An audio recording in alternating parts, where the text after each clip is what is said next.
Cumprimento a todos com a paz do Senhor Jesus. Sejam bem-vindos, podem se assentar. Eu peço a você que abra sua Bíblia no Evangelho segundo foi escrito por Lucas, capítulo de número 6. Obrigado pela água. Capítulo de número 6, versos 27 a seguir. Evangelho de Lucas, capítulo de número 26.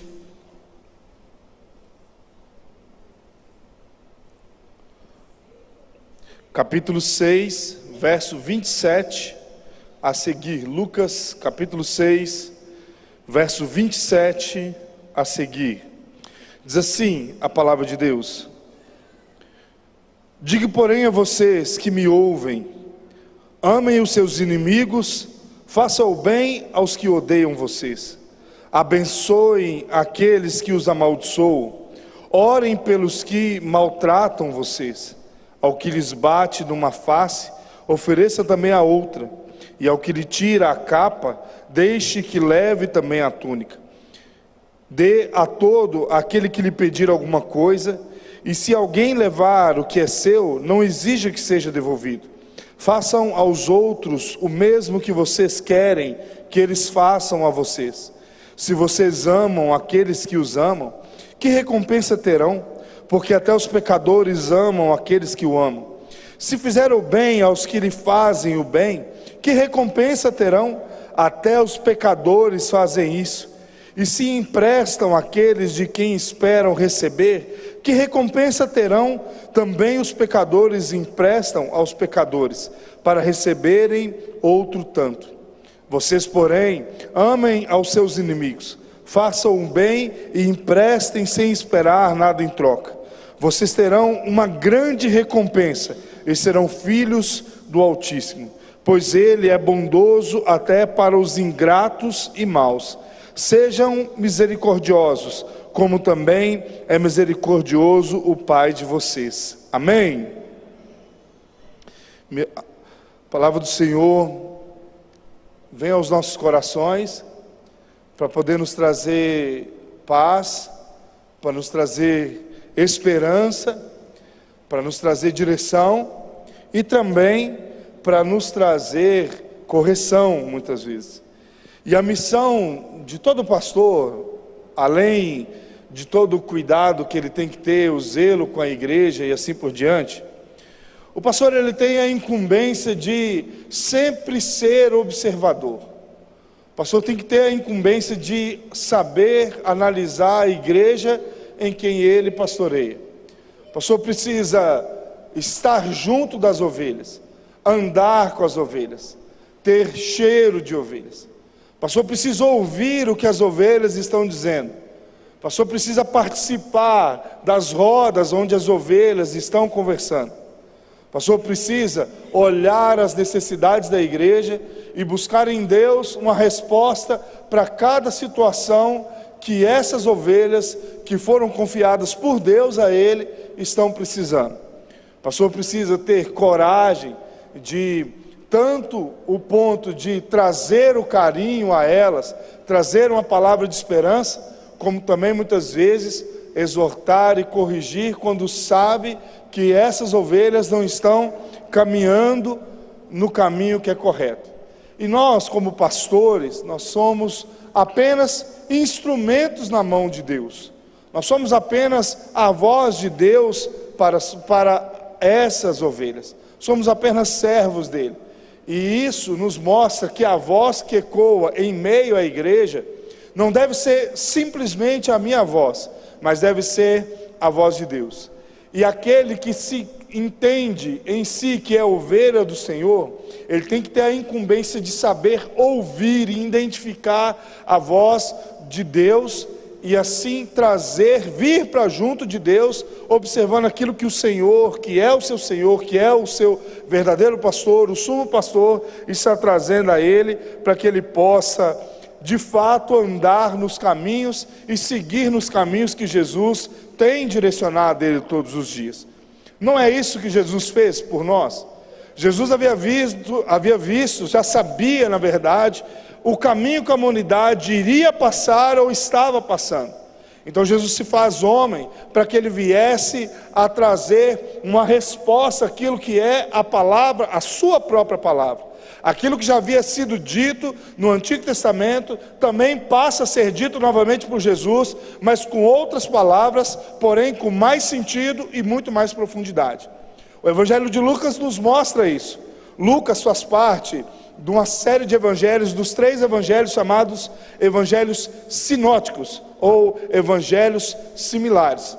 Diferente de Mateus, Lucas era médico, financiado por Teófilo, e ali ele tem a incumbência de coletar os dados que haviam tido sobre a vida, obra, morte e ressurreição de Jesus.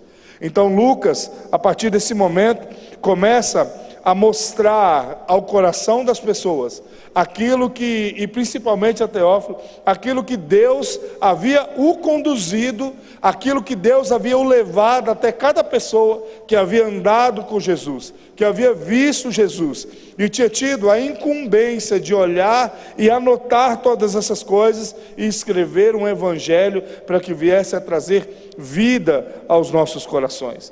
Esse evangelho vem tirar de dentro dos nossos corações um senso de justiça. Ele vem tirar de nós algo que nós entendemos que é uma justiça para as nossas vidas, sendo que na verdade, quando é executada por nossas mãos, não passa de uma mera e barata vingança. Todas as vezes que nós queremos fazer justiça com as nossas próprias mãos, nós não estamos sendo justos, mas nós estamos sendo vingativos diante daquilo que nós sofremos. Sendo assim, Jesus, já descrito por Lucas, começa a demonstrar que Jesus sabia o que a humanidade precisava, sabia para que rumo a humanidade caminhava, sabia que a humanidade não compreendia e não compreende a Deus. Ele sabia que a humanidade não compreendia e não compreende a sua palavra, que a humanidade precisava e precisa de instrução acerca da palavra de Deus. Ele sabia que a humanidade precisava e precisa de cura, tanto do seu corpo físico, como também principalmente de sua alma. Ele sabia que essa mesma humanidade precisava e precisa de transformação de vida, de caráter todos os dias.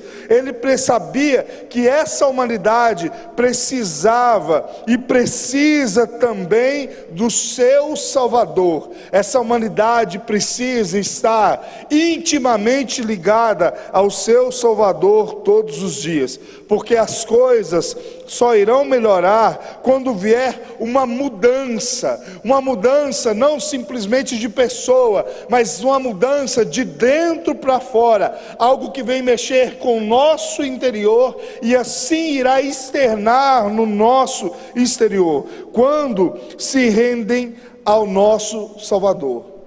Essa mudança só acontece quando nós nos rendemos a esse Salvador. Quando esse evangelho que antes passava a ser uma ofensa, agora passa a ser o poder de Deus transformador para as nossas vidas. Este Jesus, que é o Salvador, que cura, transforma, liberta, ensina, nos mostra que o verdadeiro cristão deve possuir atitudes superiores, como as de seu Pai e seu Senhor.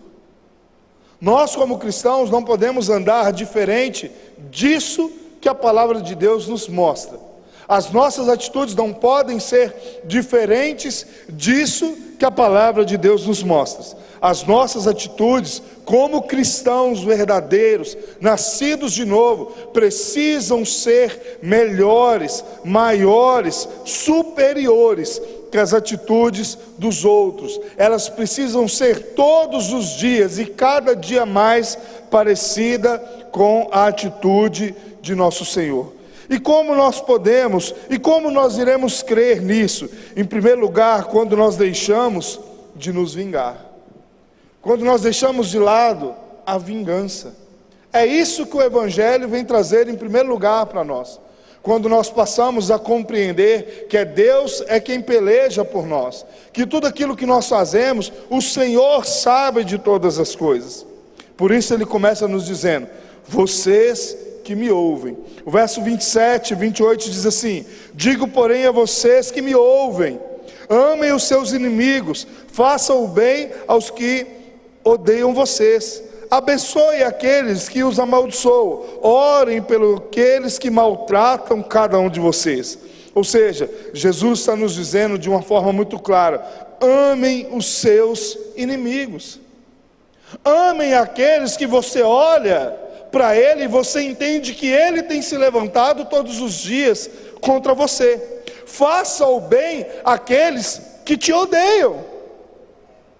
Numa escala entre os inimigos e aqueles que te odeiam, eles estão intimamente ligados, eles estão no mesmo patamar, na mesma prateleira. E Jesus está nos dizendo que nós devemos amá-los e fazer o bem a essas pessoas. Porque quando a vingança vem de nós, ou melhor, a atitude de justiça vem de nós, isso passa a não ser algo justo, não ser algo de Deus, mas passa a ser algo simplesmente da nossa natureza, algo extremamente vingativo. Jesus nos mostra no verso 28 que além de tudo isso nós devemos abençoar aqueles que nos odeiam, que nos amaldiçoam, que nos perseguem. Isso que ele vem trazer para cada um de nós. Aqueles que nos maltratam, nós precisamos orar por eles. Ele diz: abençoe aqueles que o amaldiçoam, orem por aqueles que nos maltratam. Essas palavras de Jesus é o que faz toda a diferença na vida daqueles que servem a Deus. Porque aqueles que servem a Deus, na sua caminhada, ele consegue enxergar que tudo aquilo que ele sofre, o Deus que é justo tem lutado por ele. O Deus que é justo sabe de todas essas coisas, e ele se coloca a orar por aqueles que o perseguem. O verso nos diz muito claro: abençoe aqueles que nos amaldiçoam e orem por aqueles que nos maltratam. Não é uma oração vingativa, não é uma oração que vem trazer algo de mal para as pessoas, mas o próprio Jesus vem dizendo: aqueles que têm se levantado contra você, você como um cristão transformado pelo Senhor, que possui o caráter de Cristo dentro de você, precisa abençoar aqueles que te perseguem. A principal oração nossa para a vida de qualquer pessoa, seja ela uma pessoa que nós amamos, está do nosso lado, ou aquelas que se levantam contra nós, a principal oração deve ser: Senhor, transforma o coração dessa pessoa. Senhor, faça com que ela entenda o seu evangelho. Senhor, muda o caráter dela. Faça com que as suas palavras façam efeito na vida dela. O que Jesus está dizendo é exatamente isso. Aqueles que se levantam contra nós, aqueles que são os nossos inimigos, aqueles que nos maltratam, aqueles que nos amaldiçoam, a nossa obrigação como cristão, em primeiro lugar, é orar pela transformação do caráter de vida dessas pessoas. Quantos de nós já escutamos em canções, quantos de nós já escutamos em palavras: Deus vai tratar, mas está nas mãos de Deus. Se o Senhor nos diz que nós devemos abençoar, como nós podemos querer o mal para aqueles que estão se levantando contra nós? Nós muitas vezes não nos lembramos que a nossa luta não é contra a carne e o sangue, mas contra principados e potestades. E é isso que Jesus vem nos mostrar. Hernandes Dias Lopes vai nos dizer de uma forma muito clara que isso nada mais é do que o amor de Cristo em nossos corações. É a demonstração dessa característica, dessa qualidade de Deus em nós. Isso não é o amor eros, que é entre um homem e uma mulher. Não é o amor filos entre um amigo e outro amigo, mas é o amor ágape, o amor sacrificial. O amor que se sacrifica pelo outro, que se sacrifica pelo próximo. E aqui vai dizer que o próximo de fato não é aquele que está do nosso lado, aquele que convive conosco, aquele que nós amamos, mas o próximo é aquele que nos persegue, é aquele que se levanta contra cada um de nós. A palavra nos mostra isso, nos direcionando de como nós devemos agir e como nós devemos andar. Por isso, Jesus começa a trazer alguns exemplos para nós. Jesus não somente fala, mas Ele traz alguns exemplos para que nós possamos entender essa mensagem que Ele está nos dizendo, para Ele nos mostrar de fato aquilo que nós estamos vivendo. Ele diz assim, o verso de número 29, ao que lhe bate numa face, ofereça também a outra, e ao que lhe tira a capa, deixe que leve também a túnica. Ele traz dois exemplos que nessa época de Jesus eram exemplos muito importantes. O primeiro é sobre o tapa na face, ou tapa no rosto. Diferente que nós pensamos, o tapa naquela época, ele era dado com o lado externo da mão. Ele batia dessa forma no rosto da pessoa, e isso era considerado um grave insulto ao meio dos judeus. Por isso ele diz, ao inimigo, aquele que amaldiçoa, aquele que o maltrata, ele diz assim, ao que bate numa face, ofereça também a outra.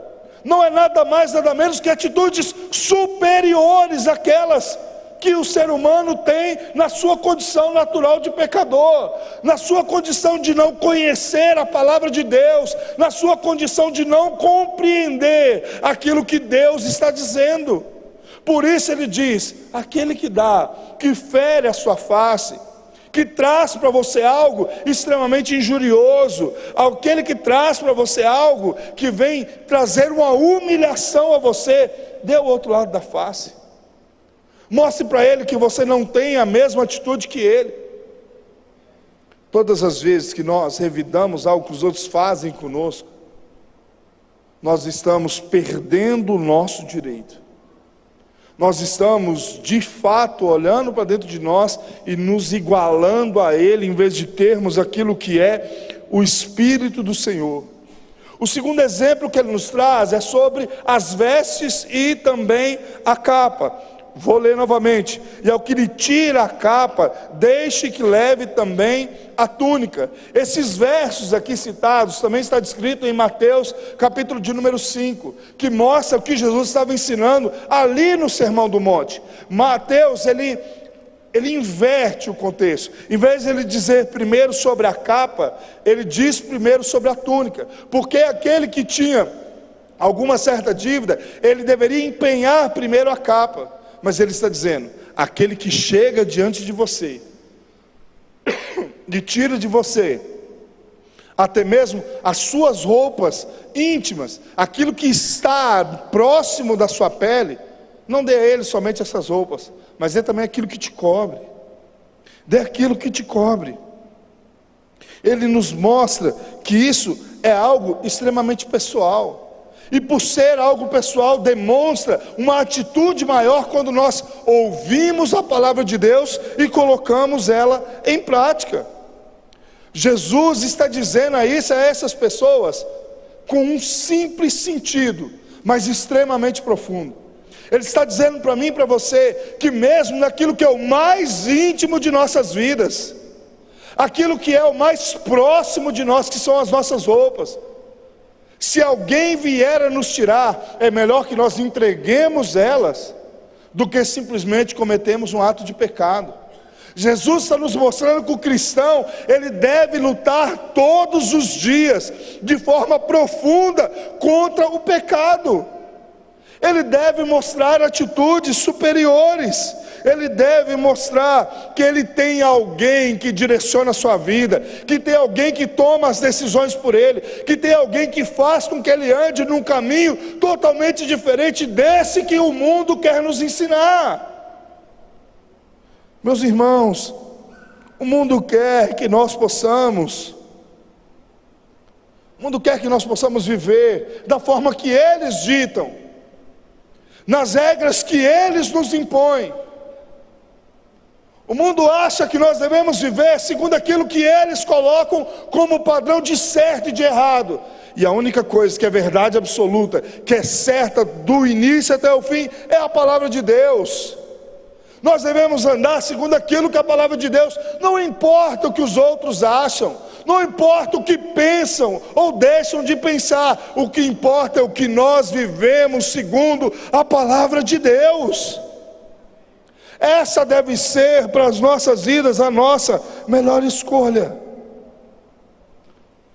Por isso ele continua dizendo, verso 31, façam aos outros o mesmo que vocês querem que eles façam a vocês. A palavra de Deus também em Efésios, capítulo 5, do verso 22 em diante, vai contar, Paulo vai descrever nessa carta o relacionamento entre o homem e a mulher. E ali naquele momento ele vai dizer mais ou menos assim, que o homem deve querer para a mulher aquilo que ele quer para ele mesmo. Ou seja, são pontos diferentes, mas o sentido é o mesmo. Aquilo que os outros fazem contra você, não faça da mesma forma, mas faça para os outros aquilo que você desejaria que os outros fizessem para você. Se os outros estão se levantando contra a sua vida, se os outros estão fazendo algo contra você, deseje para ele aquilo que você quer para você. Você quer ser mais amado? Deseje isso para os outros. Se você quer ser mais amigo, deseje isso para os outros. Se você quer ser perdoado, deseje isso também para os outros. Viva segundo aquilo que você quer que façam para você. Pare de olhar para os outros e começar a apontar os dedos ou querer trazer para os outros aquilo que é o querer de Deus, aquilo que somente Deus pode fazer, porque o Senhor é justo, o Senhor é fiel e Ele não deixa nada passar. Não importa qual é a atitude dos outros, o que importa é a nossa reação diante das atitudes dos outros. O que importa, meus irmãos, é como nós encaramos a palavra de Deus. E nessa palavra, nós temos atitudes diferentes dos outros. O que importa é como nós reagimos diante das circunstâncias. Ou nós nos reagimos parecidos com aquilo que Deus espera de nós, com as atitudes que Cristo teve por nós, ou então nós estamos reagindo da forma que o mundo deseja que nós reagimos. Jesus, após ter ensinado, após ter curado, beneficiado um monte de pessoas, após Jesus ter ensinado a sua palavra da forma mais profunda possível, após Jesus ter curado, libertado inúmeras pessoas, ele estava preso num madeiro, sem dever nada. Jesus estava condenado sem ter tido um crime sequer. Jesus estava ali naquela cruz, sem ter tido um pecado sequer. Mas ali estavam os meus pecados, os seus pecados, o pecado de toda uma geração que é considerada, que é chamada de geração eleita de Deus. E a única frase que Jesus diz ali naquela cruz é fazer por nós aquilo que Ele queria que tivessem feito por eles, intercedido por eles. Ele diz: Pai, perdoa-lhes porque eles não sabem o que fazem. Jesus poderia ter agido com vingança, se ele tivesse pecado dentro de si. Ele poderia ter orado, pedido a Deus para Deus mandar fogo e destruir tudo. Mas a oração de Jesus é simplesmente uma oração diferente, porque Ele nos mostra que Ele ama aquele que persegue Ele, porque Jesus veio mostrar que Ele intercede por aqueles que perseguem Ele. Ele mostra o seu poder de intercessão àqueles que o amaldiçoam, porque Jesus não é só palavras, Jesus é além de palavras, Ele é atitudes. Enquanto as palavras de Jesus falavam, as suas atitudes ecoavam diante de toda Israel, mostrando que de fato Ele era o Filho de Deus. O que eu e você precisamos entender é que a salvação é individual. Se o meu próximo não quer fazer a sua parte, mas eu quero fazer a minha.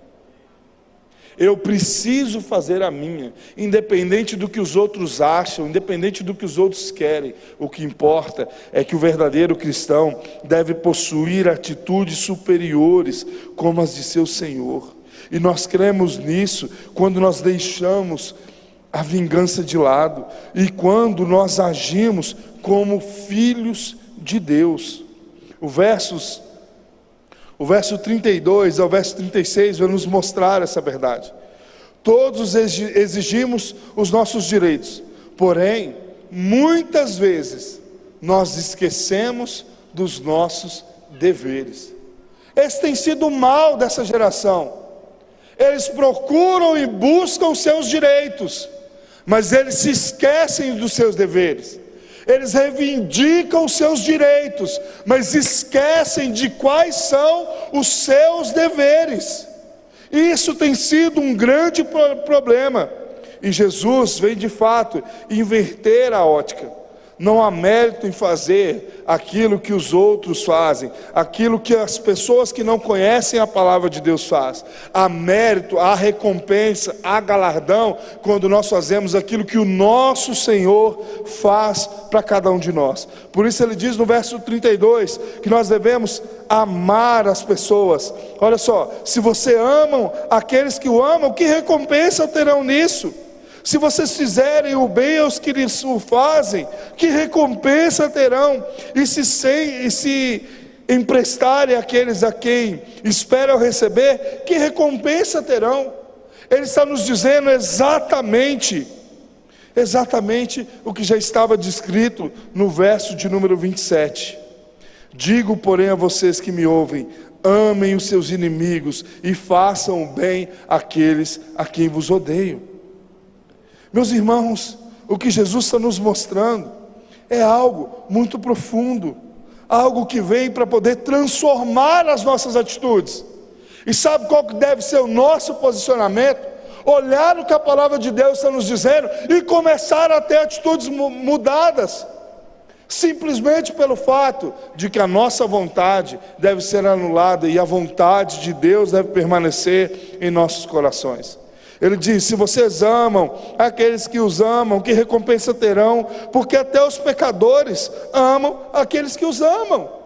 Ou seja, amar a Tatiana é muito fácil, amar a Maria Lívia é muito simples, mas eu quero ver amar aqueles que de fato se levantam contra mim. Fazer o bem à minha esposa, à minha filha, aos meus pais é muito fácil. O difícil é fazer o bem àqueles que se levantam contra a minha vida. E ele vai nos mostrar que quando nós tivermos atitude de filho, a recompensa será grande, pois o Deus que nós servimos é um Deus bondoso. Nós não devemos fazer esperando a recompensa, mas ela vem. Ela chega a cada um de nós. Ela chega às nossas vidas através das bênçãos do Senhor. Isso é uma promessa de Deus. Se nós obedecermos a Deus de todo o coração, as bênçãos do Senhor nos alcançarão. Apenas retribua aos outros aquilo que você queria para você. Nós precisamos ter essa verdade, porque se nós de fato somos filhos de Deus, nós andamos segundo aquilo que Ele nos ensina. Nós precisamos saber aquilo que Deus tem para nós, e se nós estamos seguindo aquilo que Ele que nos fez ou não. Uma das coisas que me chamou muita atenção, e eu vejo isso como um propósito de Deus, eu peço que prestem muita atenção. Daqui a pouco nós vamos participar da ceia do Senhor. E ele disse: aquele que tomar do meu corpo indignamente será réu do meu corpo e do meu sangue. Uma das coisas que eu entendo como um propósito de Deus para a igreja é de fato o que aconteceu nesses últimos 60 dias. Sabe por quê? Porque a polarização da política, ela revelou muita coisa. Ela trouxe, escancarou diante de Deus aquilo que Ele já sabia. Ele trouxe às claras o sentimento e o coração de muitas pessoas. Sabe por quê? Porque o fato de cada um ter um pensamento político, Em vez de trazer a unidade, trouxe rivalidade, trouxe divisão entre os irmãos. E eu digo uma coisa para vocês: se aquilo que nos desune é maior do que aquilo que nos une, nós precisamos nascer de novo. Nós precisamos nos converter de novo. Nós precisamos ter a nossa vida transformada de novo. Se eu não consigo conviver com meu irmão por causa de partido político, eu preciso descer nas águas do batismo de novo. Eu preciso me reconciliar com o Senhor Jesus. Porque partido político não é padrão de mostrar quem é ou não é. O que mostra é a palavra de Deus. Se nós estamos vivendo de uma forma onde eu não consigo conviver com meu irmão por causa disso, eu de fato estou longe dos caminhos do Senhor. Eu preciso entender que os dois lados acham que está certo, e cada um tem que saber qual é o lado certo. Mas uma coisa é certa: aquele que estiver buscando o lado errado, Deus é justo para fazer a vontade dele naquilo que se faz. Toda ação existe uma reação, todo ato tem uma consequência. Se eu não estou certo diante de Deus, automaticamente eu não estou obedecendo, as bênçãos do Senhor não estão me alcançando. Então por que eu estou buscando justiça com as minhas mãos? Por que eu não consigo ouvir a voz do meu irmão? E não acho que eu estou falando somente de um lado, eu estou falando dos dois. Hoje nós sabemos que está muito polarizado.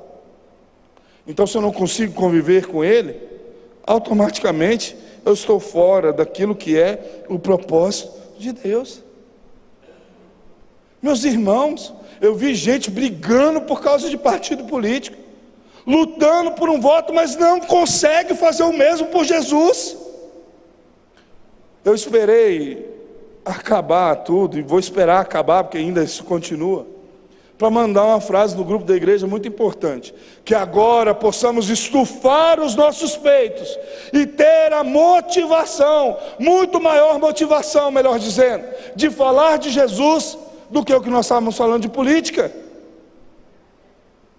Porque se eu estou desesperado diante do cenário, eu só estou demonstrando que eu não confio no Senhor, que não é Deus quem traz o meu sustento, que não é Deus quem cuida de mim, que de fato eu não estou vivendo o propósito do Senhor. Porque o verdadeiro cristão olha para dentro de si, e ele sabe que é Deus quem conduz a sua vida. Ele pode estar no vale da sombra da morte, que ele não terá medo algum, porque ali o Senhor estará com ele. Nós precisamos entender isso, meus irmãos. Eu vim aqui, eu me posicionei, eu falei o que eu achava de certo e de errado, não tenho vergonha e não me arrependo disso, mas isso não me faz eu não respeitar o outro lado. Sabe por quê? Porque aquilo que me une com os meus irmãos é muito maior do que aquilo que me divide dele. Nós precisamos entender essa verdade. Se aquela pessoa que você acha que foi injusta com você, o que você tem feito com ele? Você tem orado por ele? Você tem abençoado a vida dele? Você tem intercedido por ele? Você tem quisto para ele aquilo que você quer para você? Ou senão, como que nós vamos participar daqui do corpo e do sangue? Porque Jesus foi bom o suficiente para morrer por nós e chamar: vinde a mim. Mas eu não posso fazer a mesma coisa com os meus irmãos? Nós precisamos olhar para dentro de nós e saber que lá no céu nós não vamos ter primo não, meus irmãos. Nós somos tudo filho do mesmo Pai. E se nós não tivermos no mesmo acordo, na mesma comunhão, no mesmo propósito, nós estaremos totalmente fora daquilo que é o projeto de Deus para as nossas vidas. Ele nos diz de uma forma muito clara: digo, porém, a vocês que me ouvem, entendem, prestem atenção no que tem acontecido, analise o seu coração diante desta dificuldade, porque o Senhor tem pressa, Ele está voltando, e se nós não estivermos preparados, nós iremos desfalecer.